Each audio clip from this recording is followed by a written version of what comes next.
So we just had the Gateway Conference for those. So how many of you are related to the solar industry? Just the solar industry. So 3 or 4 or 5 of you. Okay, so this is good. So this is a little bit of an insider presentation on what's going on in the solar industry from a developer's perspective.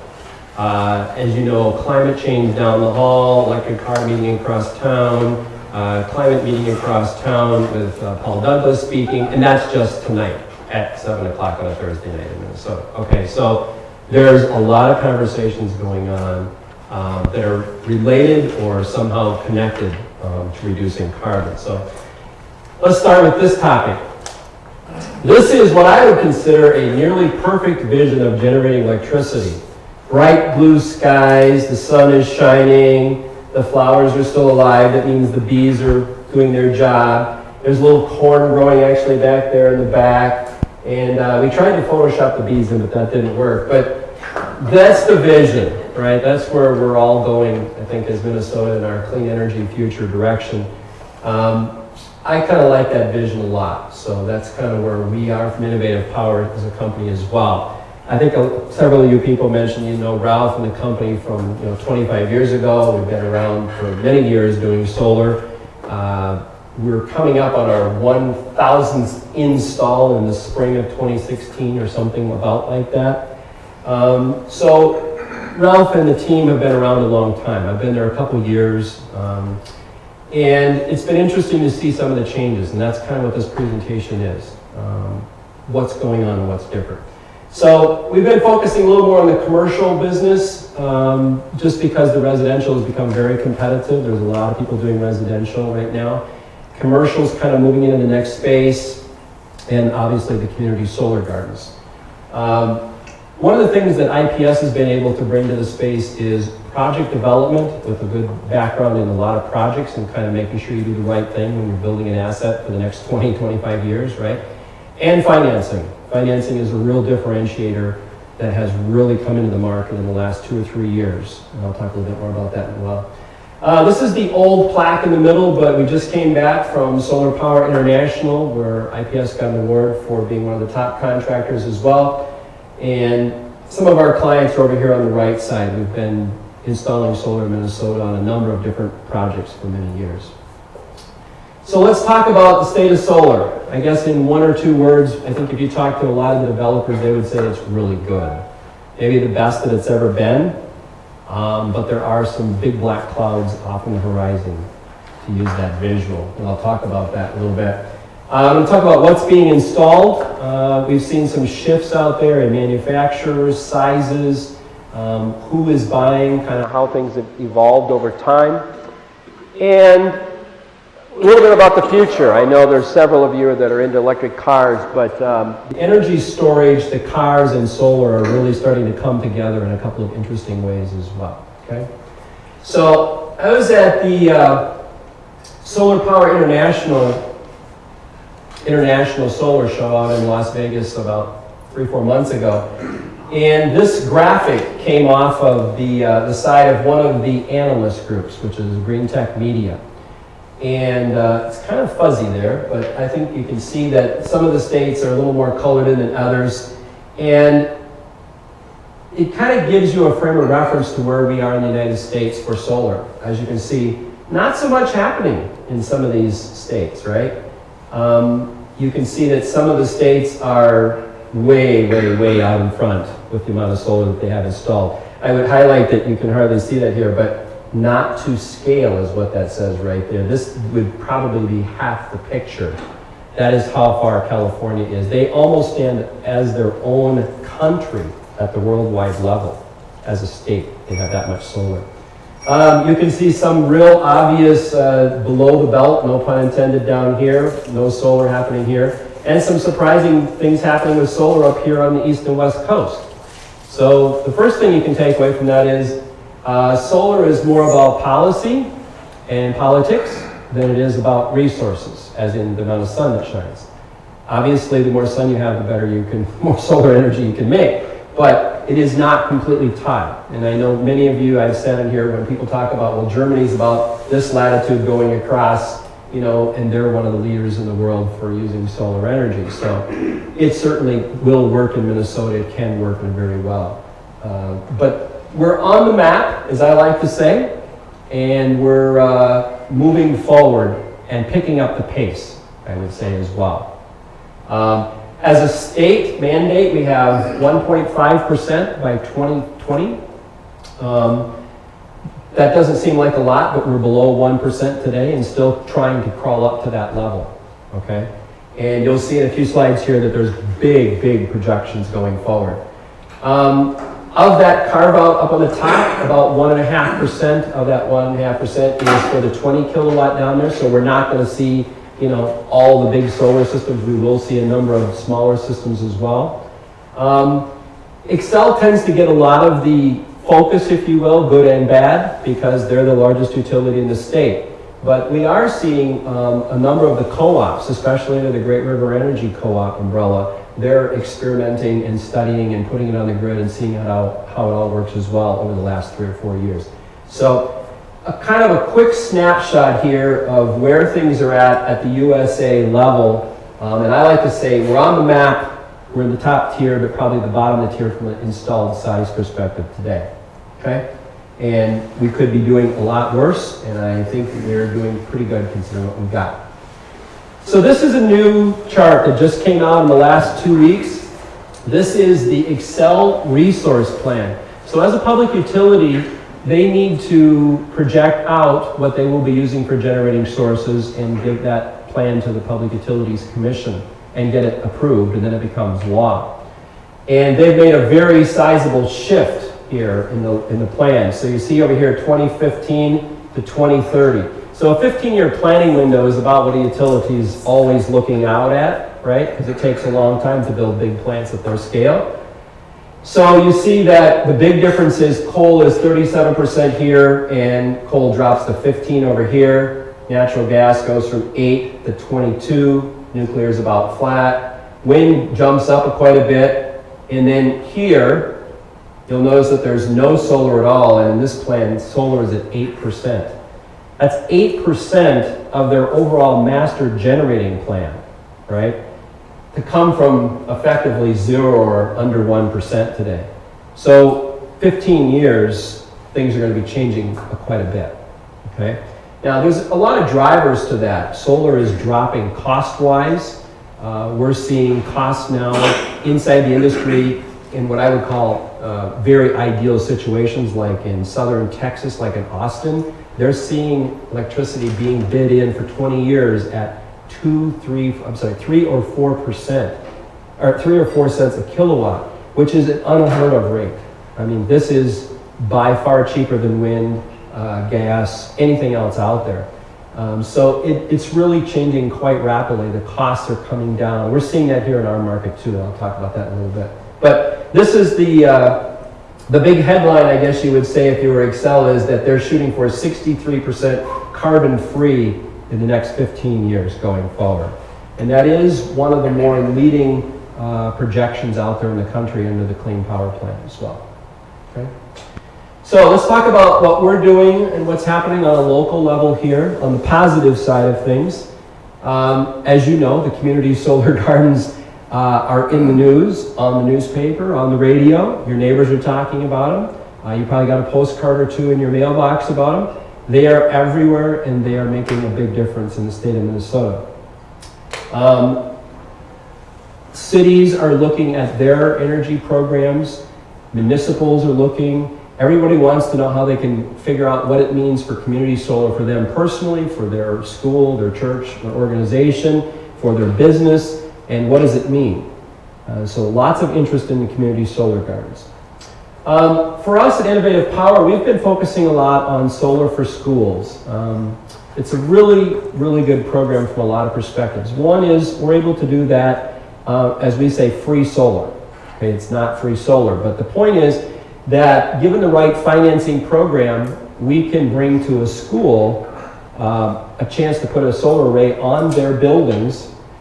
They use that energy. We do what we call a power purchase agreement. And that power purchase agreement allows us to get financing, and we can put that out there at a cheaper rate than they can buy it from the grid today. and it's a clean source of energy, it's on their roof, and it really gets the kids involved.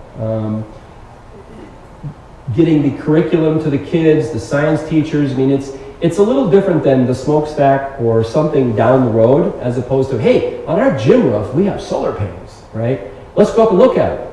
And, you know, they're fairly safe. I mean, you can't touch them, right? I mean, you don't get to walk in a nuclear power plant or some other coal facility. You can see them, touch them, be with them a lot more. And so the kids are really growing up and seeing that a lot more in their school environment. Another program that we've been doing a lot of is what we call the House of Faith program. A lot of church groups, a lot of faith organizations have broadened their mission and have started to move on their mission in the last 2-3 years. Past the education and learning to, hey, we want to put solar on our church or our gymnasium or our school attached. Okay, it's changed quite a bit in the last 2 or 3 years. And then, of course, commercial and industrial. That's really where we've spent a lot of time and energy. A lot of small businesses looking at what they can do for their business going forward, how this would impact them or benefit them. And I'll show you an example of that here in a little bit. Obviously, we still do residential. The phone rings for that nonstop every day. People want to know, hey, I got this thing in the mail. What do I do with this? Tell me how this works. Educate me on this. So residential is still a part of the mix, I would say. But looking forward into the future, I think you're going to see a lot more of the big community solar gardens and then the nonprofit or the commercial industrial space really take off. Okay? So let's talk about this. This is probably the most frequently asked question when it comes up around community solar gardens. How's this work again? I like to describe it this way with this icon. We use this graphic quite a bit in our office over here. So there are solar panels out in the cornfields, out in the fields, right? And you get a meter out there. And that meter provides bill credits for you. And you take those bill credits and you can apply those to your bill that you have from your utility. And you work out the payment plan, and that's how you buy solar. If you don't put it physically on top of your building, you buy it from someplace out in the field. Now, that is a very big simplification because there's a lot of things that go behind that. So let me share some of those things. You have to have land to put the solar panels on. You have to have a land lease. Financially, you don't put this on probably your best corn ground or best soybean ground. So you have to have a nice south-facing rocky hill, as we like to say. And you have to go through the utility interconnection process, which you probably have read has been a very big challenge with Xcel. There's over 1,000+ applications, and they're quote-unquote processing and working through those. And it's taking a lot longer than a lot of developers would like. And the ITC tax credit is becoming more and more of an issue, although it's still yet a year away, right? But the other thing that people ask is, well, can't I just buy, some land and put my company's array out there? No, the law says you must have at least 5 subscribers in the array, or in the farm in this case. And you have many companies that are approaching it the opposite way, where they have hundreds, maybe 1,000 people that buy into the array, right? So it is community solar in the true sense of the word. It's not exactly the way people would like to see it sometimes, but it is the law, and that's the way it's been put into place. And there's location issues, right? So it has to be in the county or the adjacent county to the legal entity that subscribes to the electricity, okay? So this brings up a lot of challenges around, well, if I live in Wright, then what are my options to get? If I'm in South St. Paul, what are my options to connect, right? So there's been a lot of work over the last 5 years in the development community to figure out where all these interconnection places are in the Xcel grid, where there's land available, what the load factors are, and they put in applications to figure out how this could be interconnected to the grid, okay? As I mentioned, lots of interest, lots of people are going, and almost no building has started. There's one 40K system that has been installed that was already in motion as a community solar garden that now has that label on it. This past 2 weeks ago, or last week when we were at the Gateway Conference, we heard an update on the statistics, and it's taking a long time to move through the queue. I don't know how many of you saw the news 2 or 3 nights ago, but WCCO did a story on this. There were protests at the Xcel main office here. People protesting the lack of movement in getting community solar moving at the utility level. To be fair to them, they've got a lot on their plate. This is a fairly new idea. Normally it's the flip of that, where they're saying we're going to build a large plant and we're going to charge you as a ratepayer over the next 25 years for how that runs. And now all of a sudden it's the flip of that, where individual independent developers are out working on a community solar program. They originally estimated approximately 20 of these would get built, and the queue is over 1,000 deep. So you have a real dilemma how to get through that. So let's talk about some of the other opportunities that we have in the space, i.e. things that are not going as well. I mentioned the community solar gardens being delayed, which is a real challenge, because if you have taken money from your investor who is expecting to get a system built and the subscribers to subscribe to the garden, then you're kind of in wait mode, right? And wait is risk, and nobody that has money likes to be in a risky situation, right? So there's delays in what's going on with the community solar garden. The ITC, investor tax credit for solar, is by law scheduled to change fairly dramatically. Building a financial spreadsheet at 30% is very different than building a spreadsheet at 10%, okay, as a write-off, because that's a big part of it. And residential goes from 30 down to 0. So there's a lot of pressure in the system right now to have systems connected to the grid by a year from now, effectively. And to get the tax credit, you have to be built substantially. That will be tested, I'm sure, but there's a lot of pressure right now to get things done. So if you can spell solar, there's a job for you in 2015 and 2016. Carry panels, move dirt, do whatever. There's a lot of things to get done in the next 12 months to make this take off. Okay. Financing. One of the big challenges I think we have there is it is more available, but for commercial businesses. If you're a nonprofit, let's say you're a small church or something, a nonprofit entity, you don't probably have audited books, at least not by a large auditing firm, right? You have a less of a business structure. You don't have a tax credit or a tax ID number probably, right? So there's a lot of things that are a challenge that when the people are sharing the money, so to speak, they're looking for, well, where are you building this? Because I'm going to be living with these people for 20 years potentially as an asset, right? And so how does that work, and where are they willing to take risks and things like that?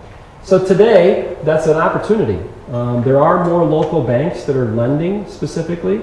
I'm working with a couple of different farmers that have what I would call pretty substantial farming operations, and they're just like, I went back to the bank and said I want to do this, and they worked out a loan program for that.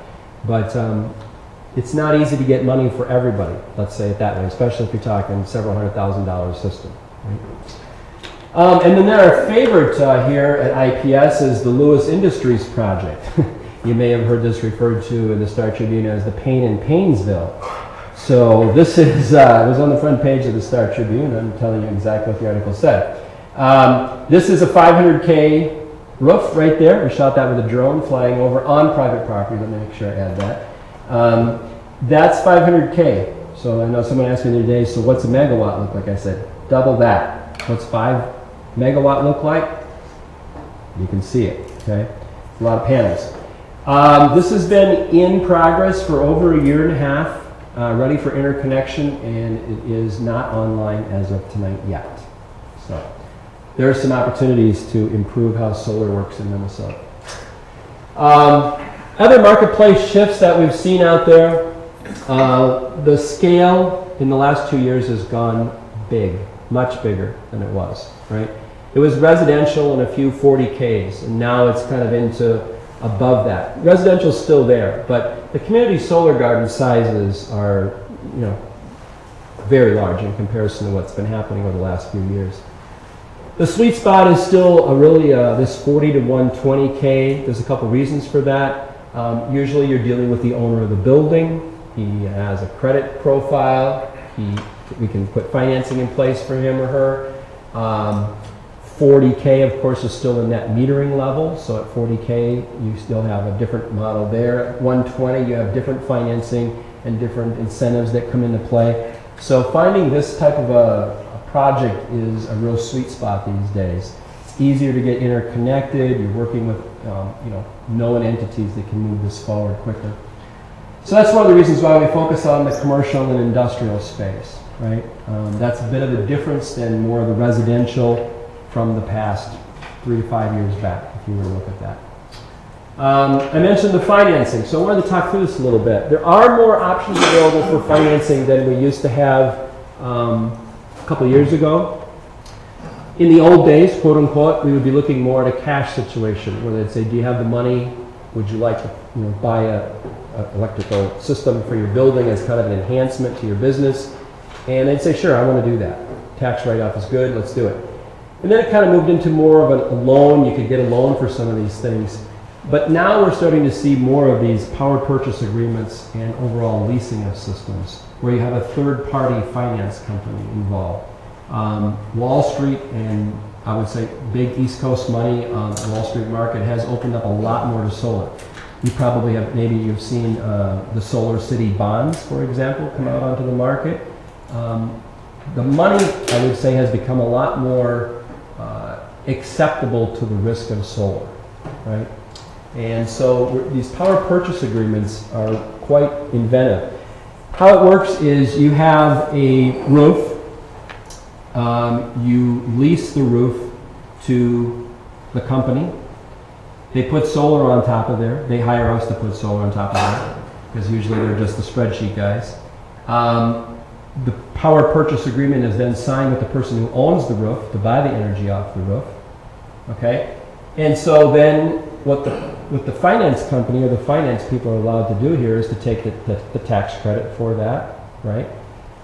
They're able to depreciate that, to write that off, which is a big part of the equation.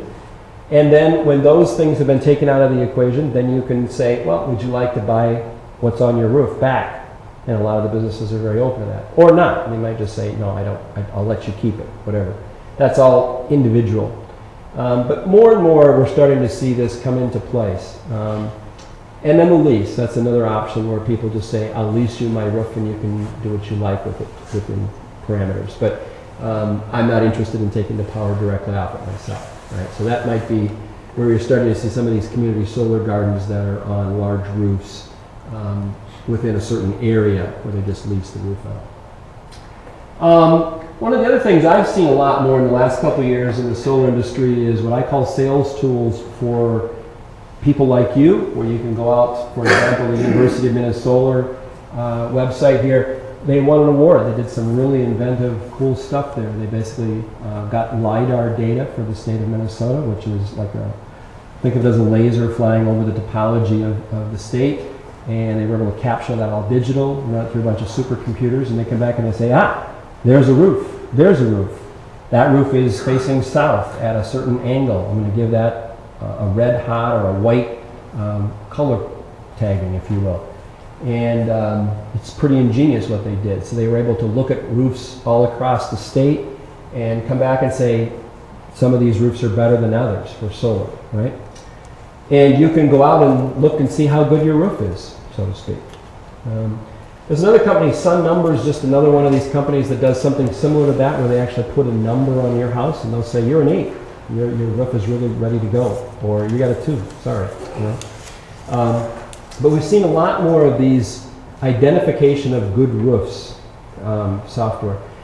A lot more software in general in the solar industry. We're starting to see customized design packages where you can kind of show it a roof and say, put panels on it, and it'll go out and figure out how many fit, the valleys of the roof and things like that. And it's quite dramatic how much the software has changed. Still, in a lot of cases, we do a hand tweak or a hand design on things, but there are packages out there that anybody can grab and go out there and do roof design fairly quickly. So quite a bit has moved forward in that. The last bullet point I put on here is one of the things that was really quite surprising to me at the solar energy shows. I went to Solar Power International this fall and Inner Solar, which was about 2 months before that. And every time someone would see my name tag, they'd say, oh, you're from Minnesota. So how's solar up there, right? And there was people there from all over the world. And I'd say, oh, it's good, you know, and they say, isn't Minnesota where they have the those gardens? And I said, yeah. And he goes, yeah, we've read about that. That's really interesting. People know about the community solar gardens far and wide. And that is one of the things that they associate very clearly back to Minnesota right now from an outside perspective. The other thing was the value of solar, because that's been written about quite a bit here in the state. So it was interesting to kind of get the, you know, the West Virginia guy's view of what's going on in Minnesota for solar as well. So this is something that I want to take you through. This is probably a very good example, a very good situation of what I can offer to a business today. I said that things have changed quite dramatically, and this is a great walkthrough. So you'll see, first of all, this is an actual proposal. This is a pretty big sized roof. That's about a football field underneath that roof. So it's a big roof. So I offered them a 40K system, and I'm going to walk you through the cash flow here, okay? So it's a 25-year offer. That's $141,000 after the system is paid for. Okay, so the array pays for itself, and it made $141,000 in this example over 25 years. And that's in comparison to buying that energy off the grid. Okay? So how does that work? Everybody wants to say, what are the drivers, what are the levers behind that? Well, first of all, they're taking advantage of the 30% ITC tax credit, right? They have a 5-year depreciation schedule on this, so a rapid depreciation schedule. And it's a very strong interest rate at 5%. The terminal loan's 15. The big takeaway I would leave you with here is it's cash flow positive in the first year. So it's kind of in the no-brainer category if you're a business and you want to do something like this. Needless to say, you don't need that big of a roof. But this is a really good scenario. You don't get a lot of these when they come through the door because people don't have the roof space, they don't face south, they don't have the credit score, whatever the story is, right? People aren't even aware that they can do so. But this is when it really works. This is what one looks like and how positive things can be. The vast majority of them are not this good, but this is a good example of that. And I wanted to share that with you because I get a lot of questions. Yeah, the first question in solar is how much does it cost? And then the one is how does it work and how would that work for me? Is usually the first 2 or 3 questions. And so in this case, I just thought I'd bring that up for you. So let's talk a little bit about the future. I know a bunch of you I've seen familiar faces in the group, so let's talk about some of the things that I'm seeing, and we can compare notes because I know you guys are experts because I've been on that side of the podium for many, many years, and it's not all up here, I know that for a fact. As we look out into the next year or two, it's clear that the cost of solar is dropping and dropping very rapidly. A lot of it depends upon the size of the system, where it's installed, how it's financed, how it's built, things like that. But the costs are definitely going down. A couple of years ago, people would say, oh yeah, that's probably the $5 a kilowatt space. So somewhere up in there. So 5 times that 40 would be 200K, right, to do that install. And then in the last couple of years, it's like, yeah, we could probably do that for 4 under the right conditions, right? And now we're seeing a lot more situations where, yeah, we could do that for probably 3, 350, 375, depends upon the situation. I will tell you, it's dropping quite a bit. If you were here for Dustin's presentation, I think it was last month or the month before last month, he talked about a couple of factors that he's seen in the last 10 years. Panels that were the exact same size have gone from 195 watts to 295 watts of output, right? So same size panel, 195 to 295. Big jump in the amount of energy you're getting off of the same size panel, same size on the roof, okay? The panel cost is coming down quite a bit. It used to be, oh yeah, that's $1.50, $1.25, and now it's like, 75, 85 cents might be looking at, right? There's always dependencies, but it's changed quite a bit. The number we heard at the solar show out in Los Angeles was 66% drop in the last 6 years. So it gives you a perspective of how fast things are coming down. With all that said, we're probably going to be holding at somewhat of a level here in 2016 because we've kind of gone to the other end of the solar roller coaster. How many people will we have to do installs? Can we get the panels? How many panels have we pre-purchased or locked down for the next year? How much equipment is there? How many electricians are there? There's going to be a real strain in the supply chain for the next 12 to 18 months here as we put community solar gardens together, because there's only so many people, and there's a lot of construction projects going on, as you know, around the Twin Cities, the state of Minnesota. So how many people are there? Are there enough people to do the work? Really is part of the equation now. The cost of the panels and the inverters is only part of it. Another interesting point, we sat at the awards banquet, we paired up with some Germans, and Germans, as you know, are quite advanced in their solar energy right now. And we said, so what kind of, let's talk about some pricing. And basically, they told us that for $1.80 a kilowatt is what because anything more than that would just not be competitive. And we were kind of like, wow, so we're at, let's say, $3.50 and they're at $1.80. And you're going, okay, that's a pretty big delta, right? And the panels are the panels, right? So, to some degree. But my point is that a lot of the costs are really outside of the equipment of itself, right? What we call the soft costs, or the permitting costs, the construction costs, things like that. The amount of time it takes to get interconnected, how you get interconnected. There's still a long way to go for the United States to streamline its solarization, if you want to think about it that way. I think that there's going to be a lot of change on that. There's several presentations that I sat in where they were talking about some very radical things.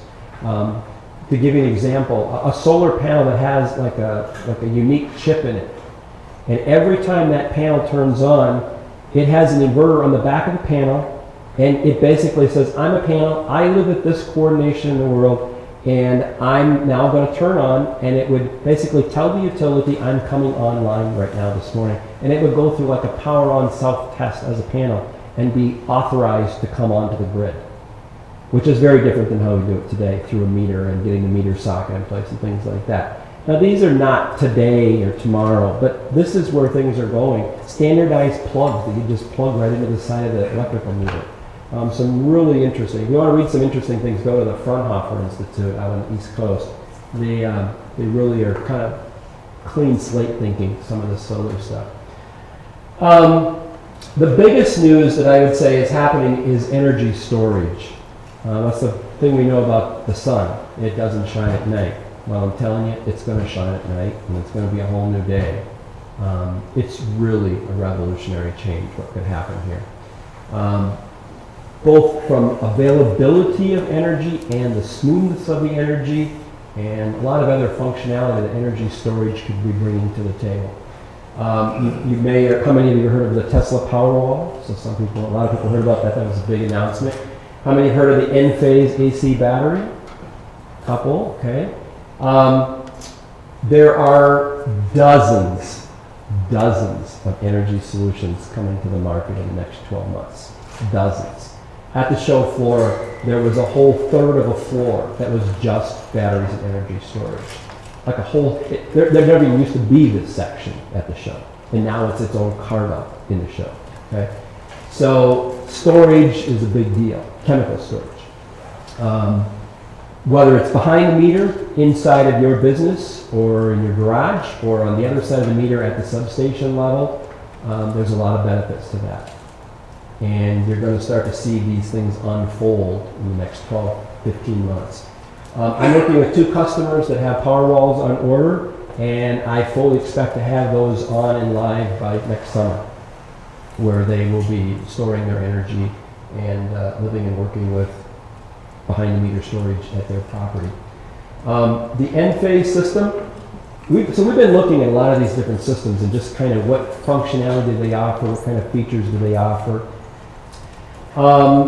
I'm particularly watching the N-phase battery because that's now live in Australia. It was in beta test this fall, and it's going live now in the January, February, March timeframe. They have a really unique energy market there. They do not allow you to sell energy back onto the grid. So it's use it or lose it, okay? And so that is an ideal situation for you to have a battery and to store that energy and use that energy yourself, okay? And they have some pretty high utility rates because they have long stretches in the middle of Australia where it costs a lot to bring energy to those people. So you have some, and they have good sunshine. So they have some really good drivers to make that all work. The other interesting thing about the Enphase situation, it's an AC battery. So there's a micro, I call it inverter, a changer inside the battery itself. So it's very modular, like bread boxes. That's a 1.2 kilowatt hour battery.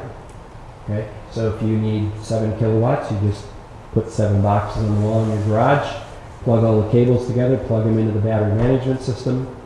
That's it. Turn it on to the cloud, get it Wi-Fi, and it goes. So it's a very plug-and-play system. The Tesla Powerwall, very interesting, very revolutionary product, coming to market as well. There are a little bit different architectures there, so that's a DC system in the Tesla Powerwall. We commonly would see that connected into a solar edge environment with DC optimizers and the battery management system. That's one of their partners. So, and then down here at the bottom, these guys right here, this is Juicestock Solar. I actually know these guys from a couple years ago. The head of this company used to be at Texas Instruments and one of their battery experts. And that system is live and shipping in 4 utilities. They've gone through the interconnection process in the United States today. They are offering training on that system. And to give you a frame of reference, that's an 8.7 kilowatt hour system at $10,000. So all of these systems today are roughly $1,000 a kilowatt. Okay? You can run all your calculators all night, but you're not going to make those work real well from penciling it out here in Minnesota. With the electricity rate that we have, that's not there yet. But things are changing. If you were to look into California and other places around the globe, you would see that there's a lot of services that energy storage can offer to the grid. If you want to read a really good white paper, go to the Rocky Mountain Institute, Emery Lovin, and search for battery storage. They came out with a paper just in the last couple months, maybe 3, 4, 5 months, and they list out all the services that a battery can provide to the grid. Voltage frequency regulation, storage, backup off grid, load shifting, and they have a lot of different ways to describe that value. So the more of those you could stack together, the more value you would have. But you have to have rate structures and agreements in place to put that back onto the grid. We don't have those things in Minnesota today. But things will be changing, I think. So how many of you knew that we had an energy storage bill that almost became law coming out of the Capitol at the end of last session? Right? So a couple people, yeah. I didn't myself know that. And it was kind of a program modeled after the Made in Minnesota solar program. We do have people here in the state of Minnesota that are building battery systems and trying to bring them to market. And we're trying to jumpstart another industry here, of course. And I think that has a shot in the next round or two to become law here as well. Okay? Now getting out a little further, energy policy and presidents. Who knows where the future of solar will go? Some candidates for president say that they're all in, it's 100% renewable in the future, and some completely are at zero end of that spectrum. So you have kind of end-to-end complete different views. So who knows, but that will have a very dramatic effect on the policies and energy generation going forward. Electric cars, one of my favorite topics, changing very rapidly here as well. We have about 3,000 cars, would you say, Dave? I think that's the number we talk about frequently in the electric car club. And the race there, let me recap it for you real quickly, is you could buy a Nissan Leaf that will go about 100 miles for around $30,000 to $35,000. Okay? All electric. You could buy a Tesla all electric for $70,000, and that would go about 250 miles, maybe 225. So the race is to say, I want a $35,000 car that goes 250 miles, right?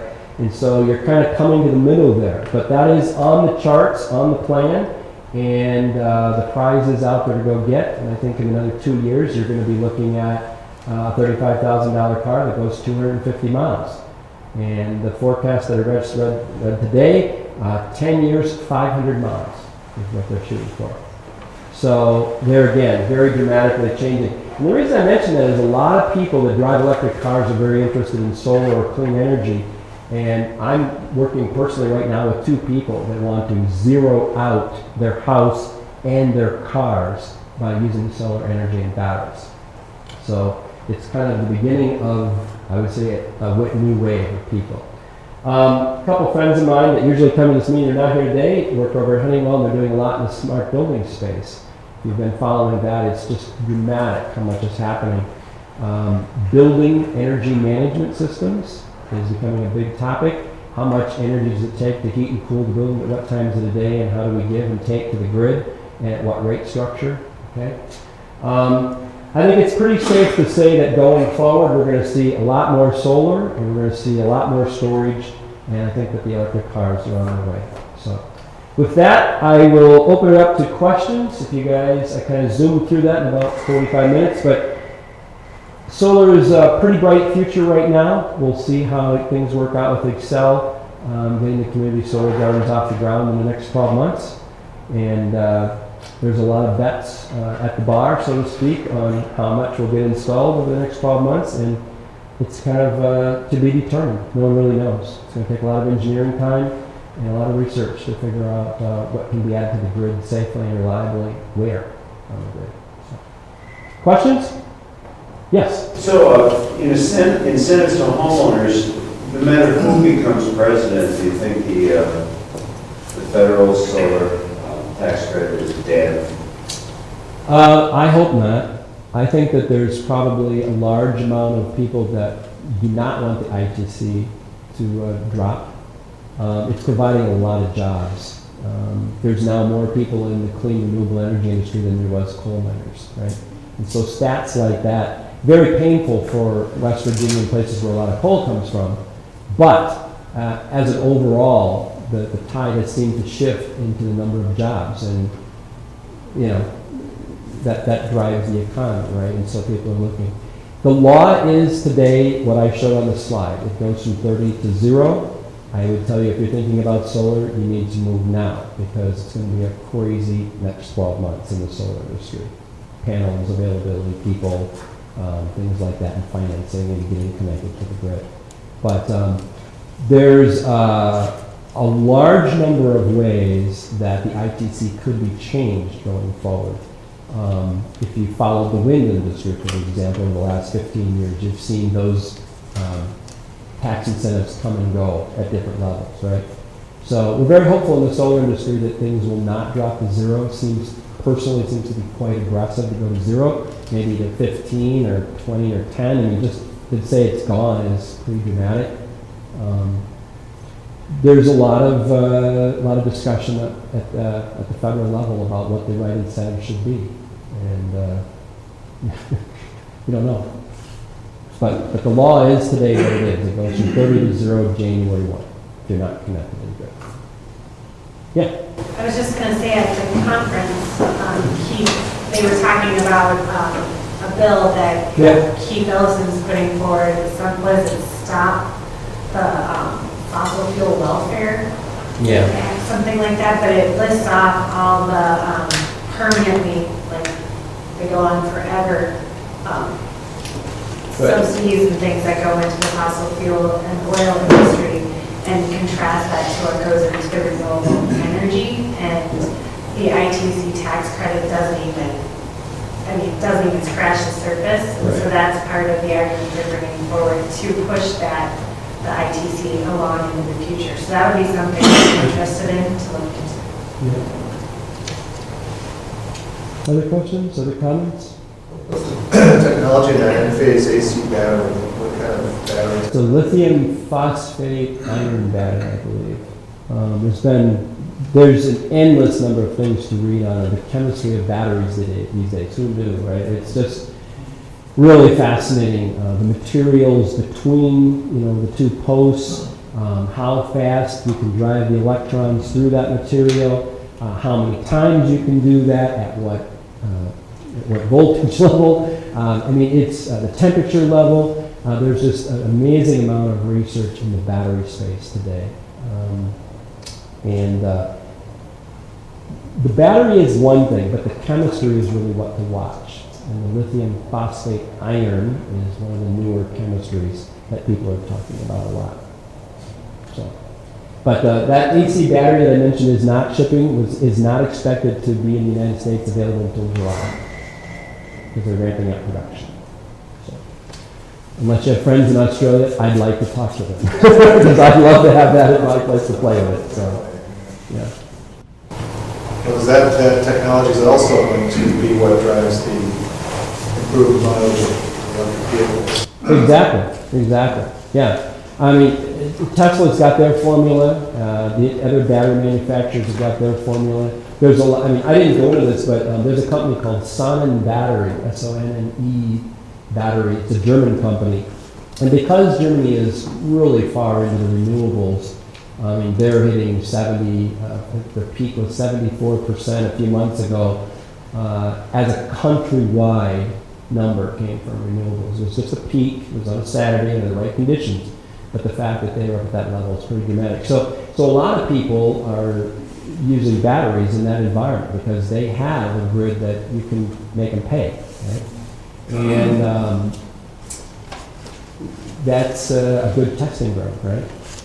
And Australia is another great place to go. So Germany and Australia and Hawaii. If you want to look somewhere else, look at Hawaii. They've done their penetration level. I think is somewhere around, I forget, around 13-15% of all utility customers in the Hawaiian Electrical Exchange, ECO, has got solar or some kind of energy. So really high penetration in comparison.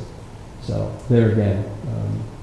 The price of oil out there is so high. Right, yeah, in a second. When kilowatt hours are 38 cents, you can make a lot of things pencil fairly quickly. Another one is if you want to look at like Necker Island, which is a Branson project with their microgrid. If you haven't seen Will Steger's presentation, he now has a microgrid that he's built up in Ely at his off-grid place up there. His facility, I forget the name of it, but it's kind of like a big conference center that he's working in. Full fridge, yeah. Is that it? No, something else. But yeah, I mean, depends upon the prices. You know, if you're buying boatloads of diesel fuel off of the coast to bring to your island, you can make a lot of things pencil. You know. So. Yeah. You mentioned the Germans, I think, had $1.80 per kilowatt installed. Yep. That was their target. Yep. How are they doing that? Are the install labor rates a lot less? Is there a subsidy somewhere in there? Yes. For labor rates? Yes. For electricians and so forth? Yeah, so how is Germany doing? It's a really good question. I would tell you to go look at the Fraunhofer Institute. They have a whole white paper on comparing North America solar to Germany and other places. It's kind of, I would say part of it is when we're all in, we're all in. By that is everybody kind of knows what their role is in making that happen. Today, people are excited about solar, but it's not their livelihood every day for many people. Whereas a country, Germany is really all in. I mean, you can go look at, I don't know how to say the German, but Enterwagen, and they have a word for it. It's basically like energy for our country, and it's a movement. You know, the big driver, there's actually a really great little book on this. You can find it on Amazon, it's a Kindle book. But it talks about why is Germany doing what they're doing with energy. Well, they were affected by the power plant that melted down in Kiev, right? They had radiation that came across their land, and they were actually told, don't eat the mushrooms, okay?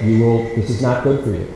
And that was a very personal thing because it affected it kind of like saying, hey, don't go deer hunting this weekend up in Minnesota because the deer are tainted, right? It was a personal, cultural thing for them that they go out and hunt mushrooms on a certain weekend. And that was kind of like wow, what happened here, right? And so then when Fukushima happened, they're like, yep, that's it. Done. We're not doing it anymore. And they made some pretty big changes. And for some people, that was kind of the first time that they saw that change, that they're going to get rid of nuclear power in Germany and go to clean energy. But that had been in the works for at least 10 years before that. So they're now talking about having an export market of clean energy, crazy enough. And there's a lot of other reasons why that works. And they have big undersea cables up to the Nordic countries where they have a lot of wind, of course. So there's balancing of the grid within the European Union countries. But they're onto it. I would say they're really moving. And they've kind of flipped their utility model inside out to be, if you have a roof or you have land, you are the grid. Right? You're the generator. So, fascinating reading if you want to read about how that all came about and what's happening over there. I'll tell you how crazy this was. Freiburg, the city, which is southern portion west of Munich, okay, that Freiburg, because there's different Freiburgs in different places in Germany, had a booth at the solar show that said, "Come see all the inventions and all the things that we have going in our town." It's a great little, you should read about it. They have a website. You can learn about the community. And people come here from all over the world to see all these things that they're working on testing and putting out proofs of. And they're running the entire community off of wind and a number of other things. CHP is one of the things, the heat power. And it's kind of like a worldwide test bed at a city level. So it's a fascinating read. Search for Freiburg Solar. I think you'll probably find it. But go to their website. They had brochures. It was like ecotourism. Like, come see our city. It was really interesting. Really interesting. And what was the name of the book that you referenced? I have to think about it, but just search on German energy transition. That's the English translation of it, but it's Enterwagen or something, something like that. It's an actual German word that talks about energy transition. And it's a real simple little read. You can read it in an hour. And it was actually in the New York Times at one time as well. It was written up. You'll find it, I'm sure. But it's kind of like, how did they get to where they are today? Yeah. Have you heard anything about how global warming is going to affect the available solar energy in the future? Will it be more of a cloud cover? That's going to. Good question. I don't know. I haven't heard about that. There are, speaking back of Germany, that's quite an interesting thing. You know, if you want to study something, when the eclipse happened recently of the sun, Germany was pretty affected by that. They actually shut down manufacturing companies on that day because they didn't know how they were going to get through no sun being available for those hours. Okay? It's a fascinating read. If you go into some of the internal trade journals, you can read about that. But that's a good question. You know, the sun has been shining for many years. We think it's going to shine tomorrow. But at what rates and what the pollution level is and things like that, we don't know. But there's a lot of people talking about that. There was also a big article today talked about, if you go to the Will Steger presentation, it's really fascinating because it basically shows you a slide and says, you see that whole section up there? That's 125 miles of ice that I took the dogs across, right? That's not water, that's gone. And then he starts talking about how the temperature has risen inside of the island, effectively, the areas that he's been in Greenland. And there was just an article today in the Washington Post that talked about one of the big fractures that has happened on the island would raise the sea level just that one by 1.5 feet. And it's already come loose, or is ready to come loose. It's in the Washington Post this morning, so it's changing quite a bit, quite fast. So. Anyway, not my area of expertise by far, but interesting reading to see. And Paul Douglas goes into that quite a bit of detail. So, and he was speaking tonight across town, if you didn't know that. So it was a lot of people going to that. There's a lot of people talking in Minnesota about climate and solar and powers and kind of what's next for the grid.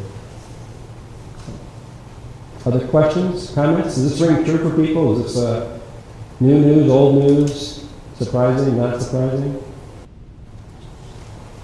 Rings true. Seems true. All right, with 2 minutes left, I'm out of here, Doug. Thank you so much. I appreciate it.